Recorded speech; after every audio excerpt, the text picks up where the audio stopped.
Owners of a large Barry County dairy farm have agreed to settle a federal lawsuit filed after 2 teens were killed on the job nearly 5 years ago. 24-hour News 8's Susan Samples is at the live desk right now with a look at this case. Susan? Sue, the family of one of the teens filed the federal lawsuit against the Yankee Springs Dairy and its owner. 18-year-old Victor Perez and 17-year-old Francisco Mendez Martinez were found dead at the bottom of a holding tank in the summer of 2010. According to the lawsuit, the owner of the farm had ordered the boys to clean out the tanks, even though he knew conditions inside the tanks were hazardous. At one point, the boys complained about the conditions in the tank and were told to take turns. That evening, both boys were found unconscious inside the 10-foot-high structure.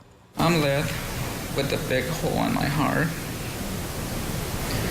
because I'm not only lost my son, I lost my best friend.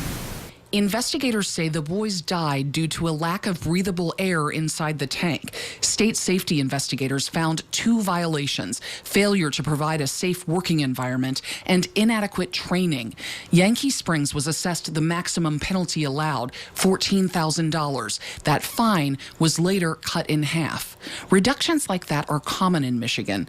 Target 8 exposed the practice in late 2013, finding low workplace fines that, even in cases where people die, are often reduced by half or more.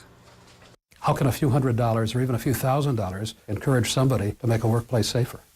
I don't think penalties in and of themselves will ever motivate people to create safe and healthful work environments.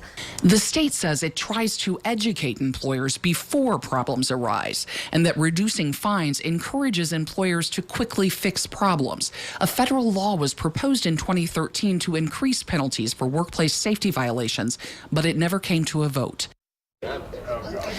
The specific terms of that settlement in the lawsuit against Yankee Springs have not been disclosed at this point. Live in the newsroom, Susan Samples, back to you.